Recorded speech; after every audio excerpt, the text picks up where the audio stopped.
Monissa mun maalauksista on pingviinejä.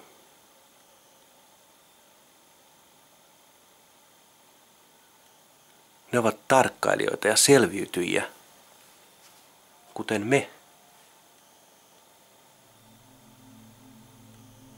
Okei, ne ovat eläinfigureita. Mielenkiintoisia maalattavia. Kivat muodot ja jännittävät yksinkertaiset värit. Mutta ennen kaikkea ne on symboleita. Selviytyjiä, jotka rankoissa olosuhteissa pimeän, kylmän keskellä selviytyvät tässä maailmassa, universumin sylissä. Mekin olemme selviytyjiä. Meidän on tarkoitus selviytyä tässä maailmassa ja tästä maailmasta.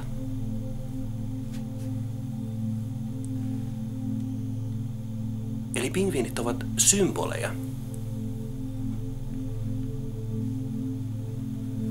Symboleja tarkkailijalle ja selviytyjälle.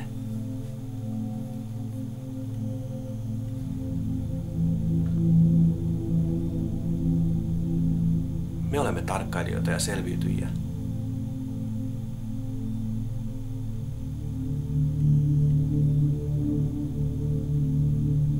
Tässä maailmassa, jossa paratiisi löytyy sisimmästämme. Tämä maailma on aika rankka paikka. Ihmisen ego luo maailmasta ristiriitaista, kunnes egon voima omasta päätöksestämme, omista valinnoistamme ja halustamme ei enää saa otetta.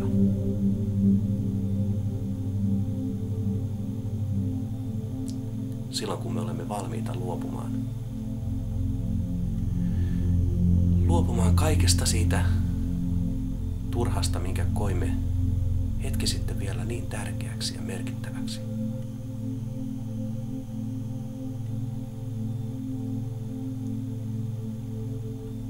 Silloin paratiisi löytyy meistä. Ja olemme selviytyneet lähemmäs kohti sitä todellista päämäärää, joka meillä kaikilla on.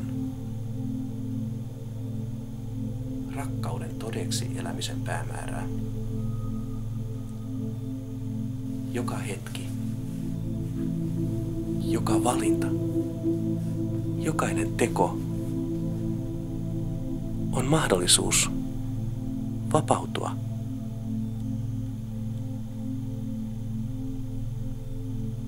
Kokea vähän enemmän todellista, ikuista itseämme. Tätä kaikkea maalaukset kertovat omilla tavoillaan. Maalausten esittävät hahmot kertovat tarinaansa symbolitasolla. Ne antavat mahdollisuuden asettua itse hetkeksi värimaailmaan, maalauksen maailmaan.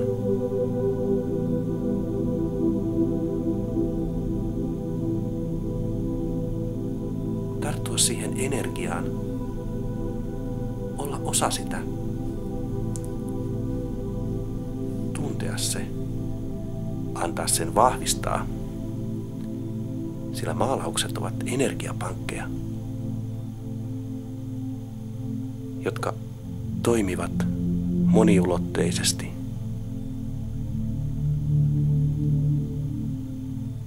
Soivat sävelmäänsä seinällä, vaikuttaen koko